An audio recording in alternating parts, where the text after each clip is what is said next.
Some people have asked me, how do I stay so motivated and so up all the time? Well, it wasn't always like that. You need a source. It's like asking a wood stove, how do you stay so hot all the time? It's because there's wood getting loaded into that wood stove, and it keeps the flames going, and it keeps the heat going.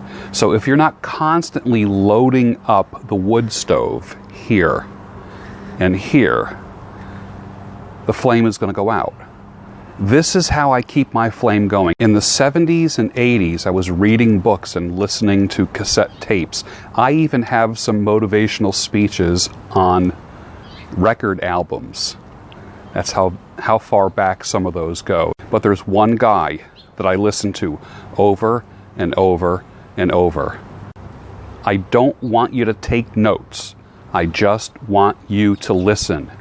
6 minutes. Just give me 6 minutes. And then tell me in the comments down below what you think. And maybe even listen to it a second time. And then come back in a day and leave a comment down below.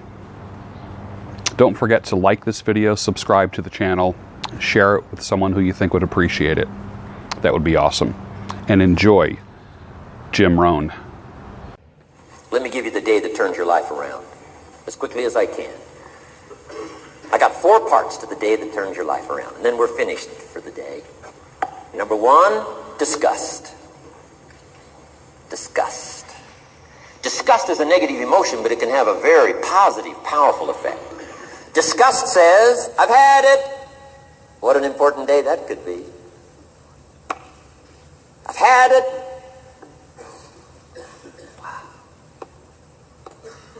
I met a beautiful, powerful, accomplished executive lady in New York. The company invited me to come in. This lady was a vice president, an extraordinary lady. I got to know her, and I found out her story. I said, how did you get here? Big income. And she never went to college, never went to university. I said, how did you get here? Executive, powerful, income. She said, well, let me tell you part of the scenario. She said, when I was a young mother a few years ago, she said, one day I asked my husband for $10. And he said, what for?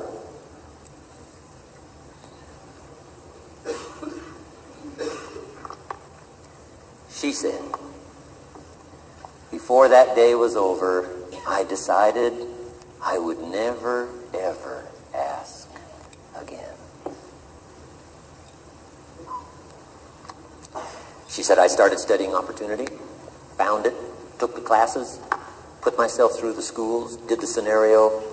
Now I'm vice president. I make a lot of money. And she said, I kept my promise. I've never, ever had to ask again. It's called a life-changing day. The day you say, enough is enough. Now, if you can add an act to your disgust, it helps. A man takes a shotgun to his car, blows out every window, destroys every tire, puts 100 rounds in it, and says, I've driven this embarrassing thing for the last time. And then he saves it. He saves it. And later when somebody says, how did you become rich and powerful? He says, let me show you this car. One day I'd had it up to here, I blew it to smithereens. Enough is enough. Powerful. Here's the last 3. Next is decision. Decision making is a life-changing day. If you went home today and in the next few days cleaned up a list of decisions, it could furnish enough inspiration for the next 5 years, 10 years. What an inspiring day, the day you can bring yourself to decide. And here's the 3rd one, desire, wanting to bad enough. Who knows the mystery of that? We don't know.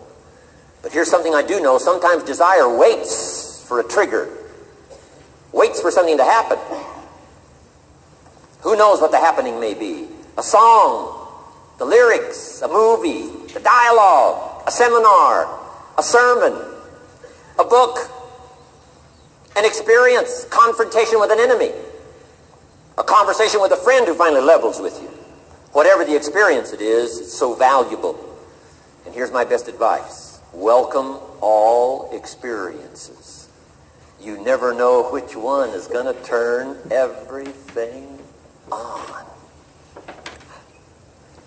Don't put up the walls. The same wall that keeps out disappointment keeps out happiness. Take down the walls. Go for the experience. Let it teach you. And here's the last one. Resolve. Resolve says I will. Two of the most powerful words in the language. Benjamin Disraeli said, nothing can resist a human will that will stake its existence on its purpose. Shortly put, I'll do it or die. Best definition of resolve I got from a little junior high girl, Foster City, California. I'm going through some words one day. I got to this one and I asked the kids, who can tell me what resolve means?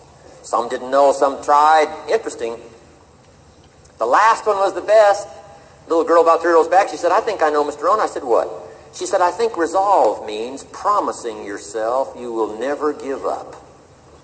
I said, that's the best I've ever heard. She's probably giving seminars somewhere today, right? I mean, that's the best I've heard.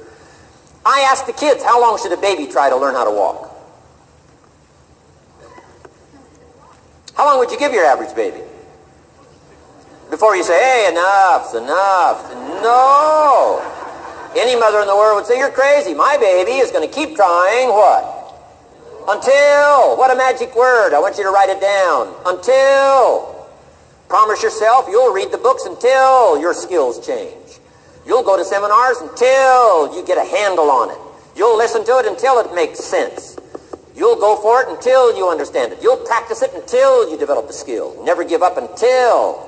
However long that is. Step by step, piece by piece, book by book, word by word, apple by apple. Walk around the block, walk around the block. Go for it. Don't miss the chance to grow. And resolve that you'll pay the price until you learn, change, grow, become. Then you'll discover some of life's best treasures when you pay that price.